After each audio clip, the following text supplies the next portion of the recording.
Friends, आपको क्या पता है कि स्पेस से सूरज की रोशनी को ज़मीन तक आने में पूरे 8 मिनट और 20 सेकंड लगते हैं।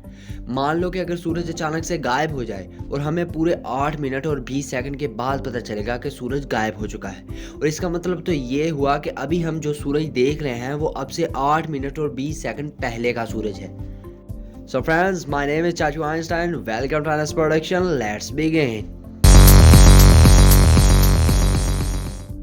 इसका मतलब तो ये हुआ कि हम 8 मिनट और 20 सेकंड पास देख रहे हैं। इससे कई लोग ये पूछेंगे कि 8 मिनट के पास से क्या होगा। काश कि मैं अपनी दादी जी को देख पाता या फिर किसी दूसरे को जो कि 100 साल पहले था। क्या ये पॉसिबल है?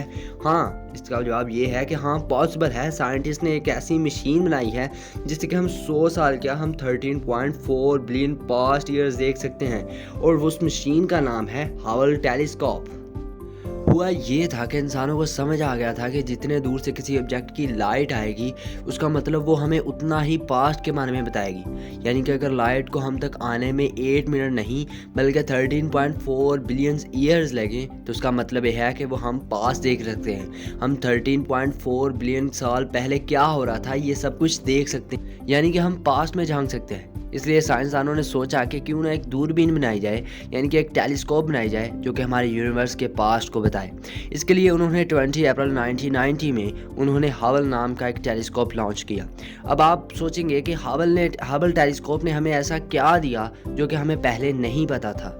सबसे पहली चीज़ जो हमें पता चली थी वो ये थी कि यूनिवर्स में 100 से भी ज़्यादा गैलेक्सीज़ हैं। और 1996 में हबल के साथ साइंसदानों ने एक अजीब चीज़ करनी चाहिए। उन्होंने स्पेस में हबल को उस डायरेक्शन में घुमाया जहाँ पर पहले कुछ भी नहीं था, सिर्फ काला स्पेस था। और बहुत से साइंसदानों को लगा कि ये हबल का टाइम वेस्ट हो रहा है, क्योंकि हबल को एक स्पेसिफिक लाइफ के लिए बनाया गया है। इस टाइम में हम हबल से कुछ और करवा सकते हैं, कुछ नई डिस्कवरीज करवा सकते हैं। मगर इस काले स्पेस में उन्होंने जो देखा वो देखकर चौंक गए। एक छोटे से एरिया में हबल ने 3000 से भी ज़्यादा गैलेक्सीज दिखाई। इस इमेज में लाइट का हर छोटा स्पॉट भी गैलेक्सी है। करोड़ों सूरज और अर्थ जैसी करोड़ों प्लैनेट्स भी इसमें वाक़ हैं। और इस इमेज को नाम दिया गया द अल्ट्रा डीप फील्ड। और हबल की दूसरी बड़ी जो डिस्कवरी जो मुझे बहुत अच्छी लगी थी वो थी स्टर्न 3 मून्स। हबल ने स्टर्न की बहुत क्लियर इमेज अर्थ पर सेंड की, जिसमें हम देख सकते हैं उसके 82 मून्स में से 3 मून्स क्लियरली। नेक्स्ट आता है कि पिलर्स ऑफ क्रिएशन। इन 1995 में हबल ने एक और ब्यूटीफुल इमेज ली जिसको नाम दिया गया द पिलर्स ऑफ क्रिएशन। इसका ये नाम इसलिए पड़ा क्योंकि इसमें हम बहुत सी गैसेस और डस्ट को बआसानी देख सकते हैं, जिससे हम स्टार्स और सूरज को बनते हुए देख सकते हैं। और 1995 में space.com ने हबल की टॉप 10 इमेजेस में से इसको एक बताया। कई लोग समझ ही नहीं पाते कि इन इमेजेस की ब्यूटी क्या है, तो आए दूसरे तरीके से समझते हैं। जस्ट इमेजिन कि ये लाइट हम तक पहुंची थी 13.4 बिलियन साल पहले। जब ये लाइट चलने लगी थी तब हमारी ज़मीन बनी भी नहीं थी। इससे पहले कि ये लाइट हम तक पहुंची हमारी ज़मीन बनी, इसमें ह्यूमंस आए और ह्यूमंस इंटेलिजेंट हुए। उन्होंने एक टेलीस्कोप बनाया जिससे हम आज इस लाइट को देख रहे हैं जो कि हमारी ज़मीन के बनने से पहले चली थी। कुछ लोग तो इस बात से खुश भी होते हैं और कुछ लोग इस बात से डर भी जाते हैं। मगर सच्चाई तो ये है कि जिस तरीके से हम मून को देख सकते हैं उसी तरीके से हम करोड़ों साल पहले की गैलेक्सीज को भी देख सकते हैं टेलीस्कोप के ज़रिए। साइंसदान इस बात से भी खुश नहीं हुए। उनको इसके बारे में और जानना था और नई चीज़ें डिस्कवर करनी थी, इसलिए उन्होंने हबल से भी ज़्यादा पावरफुल टेलीस्कोप बनाया। और 25 दिसंबर 2021 को इसे लॉन्च किया गया और इसका नाम द जेम्स वेब टेलीस्कोप रखा गया। इसको बनाने में $10 मिलियन लगे थे, यानी कि 75 करोड़ से भी ज़्यादा। जेम्स वेब टेलीस्कोप इंजीनियरिंग का एक मास्टरपीस है। जेम्स वेब टेलीस्कोप 18 मिरर से मिलकर बना है। इन मिरर्स के ऊपर गोल्ड यानी कि सोना चढ़ाया गया है। ये हबल से इतना ज़्यादा पावरफुल है कि इसको समझने के लिए हम इमेजिन कर सकते हैं।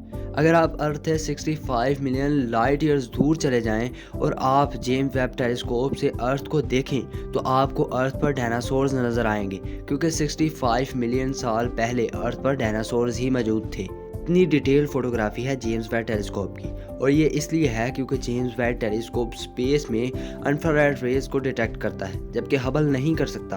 और क्या आपको पता है कि जेम्स वेब टेलीस्कोप का लॉन्च बहुत साल लेट होता रहा, क्योंकि इसका सिर्फ एक ही रीज़न था, वो था हबल टेलीस्कोप। दोस्तों एक्चुअली में हुआ ये था कि जब जेम्स टेलीस्कोप को लॉन्च किया गया स्पेस में, तो साइंसदानों को पता चला कि इसमें इसके मिरर में थोड़ी सी खराबी है, जिसकी वजह से इसकी इमेजेस क्लियर नहीं आ रही। इससे साइंसदानों की बहुत ज़्यादा बेइज्जती हुई, तो उन्होंने एस्ट्रोनॉट को दोबारा हबल के पास भेजा, उसके मिरर्स को रिपेयर करवाया। लेकिन अगर जेम्स वेब को लॉन्च करने के बाद पता चले कि उसमें कोई ख़राबी है तो उसे ठीक नहीं किया जा सकता।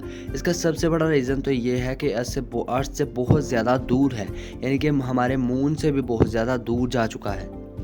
और दूसरा इसका जो रीज़न है वो लेट लॉन्च का है, इसमें इंसेंस का है। क्या आपको पता है कि इस टेलीस्कोप को काम करने के लिए बहुत कम दर्जा हरारत की ज़रूरत है, इसलिए इसमें 5 फॉइल्स लगाई गई जो कि इसके मिरर के दर्जा हरारत को कम रखती हैं। और जो साइड सूरज की तरफ है वो उसका टेम्परेचर 110 सेल्सियस है, ऑलमोस्ट इतना गर्म कि पानी 1 सेकंड में वेपर्स में कन्वर्ट हो सकता है। और जहाँ पर फिफ्थ फॉइल है, जहाँ पर मेन टेलीस्कोप है, वो साइड इतनी ठंडी है कि उसका टेम्परेचर -233 सेल्सियस है, यानी कि इतना ठंडा टेम्परेचर अर्थ के किसी पॉइंट पर भी नहीं पाया जाता। इसका मतलब 5 पतली फॉइल्स ने ऑलमोस्ट 400 से ज़्यादा सेल्सियस टेम्परेचर को कम करवा दिया। तब उन साइंसदानों को एक और प्रॉब्लम सॉल्व करनी थी, वो ये थी कि इस इतने बड़े मिरर्स को और इस टेलीस्कोप के स्ट्रक्चर को कैसे स्पेस में लॉन्च किया जाए। तो ये रॉकेट्स में तो एज इट इज़ नहीं आ सकते, इसलिए उन्होंने ओरिगामी का यूज़ किया, सेम वैसे ही जैसे हम पेपर को फोल्ड करते हैं और अलग अलग शेप बना देते हैं। और इस पूरे स्ट्रक्चर को फोल्ड करके रॉकेट में डाल दिया गया, स्पेस में पहुंचाया गया, और ऊपर इस पूरे स्ट्रक्चर को अनफोल्ड होने में पूरे 90 दिन लगे। स्लोली एक एक मिरर और एक एक फॉइल अनफोल्डेड होती रही। अब बहुत से लोगों के मन में ये सवाल होगा कि हम टेलीस्कोप को अर्थ में क्यों नहीं रखते, स्पेस में क्यों ले जाते हैं। और इसका रीज़न अर्थ का एनवायरनमेंट, एटमॉस्फेयर है, जिसकी वजह से जो भी लाइट बाहर से अर्थ पर पड़ती है फिर डिसऑर्डेड हो जाती है और हमें क्लियर इमेज नहीं मिलती। और अगर हमें प्लैनेट्स और गैलेक्सीज़ की अच्छी इमेजेस लेनी है तो टेलीस्कोप को अर्थ के बाहर ही रखना पड़ेगा, जो कि नासा के यूट्यूब चैनल पर 12 जुलाई 2022 को अपलोड की गई। अब आप में से बहुत से लोग ये सोच रहे होंगे कि वाह हम पास तो देख सकते हैं, लेकिन क्या एक्चुअल में हम पास में जा सकते हैं? तो इसका आंसर है नो। फिज़िक्स की इक्वेशंस हमें अलो ही नहीं करती कि हम पास में जा सकें। यस, अगर फ्यूचर में हमारी टेक्नोलॉजी साइंसदानों के मुताबिक और ज़्यादा इंक्रीज़ हो गई तो हम जा सकते हैं। 2 तरीके हैं जाने के। पहला मेथड तो ये है कि अगर हम काफ़ी स्पीड के साथ अर्थ से बाहर निकल जाएं तो हमारे लिए टाइम स्लो हो जाएगा एज़ कम्पेयर टू जो लोग अर्थ पर हैं उनके मुकाबले में। इसका मतलब ये हुआ कि स्पेस में अगर हम 10 साल गुजारें और जो लोग अर्थ पे हैं उनके लिए 100 साल गुजर जाएंगे। और दूसरे मेथड से भी हम फ्यूचर में जा सकते हैं कि अगर हम ब्लैक होल के पास जाएं और उसके पास जाकर अपना टाइम स्पेंड करें, इससे भी हमारे लिए टाइम स्लो हो जाएगा और जो लोग अर्थ पे हैं उनके लिए बहुत ज़्यादा फास्ट गुजरेगा। लेकिन अगेन जब आप अर्थ पर वापस आएंगे तो आपकी एज बहुत कम होगी और आपके रिश्तेदार तो बूढ़े हो चुके होंगे।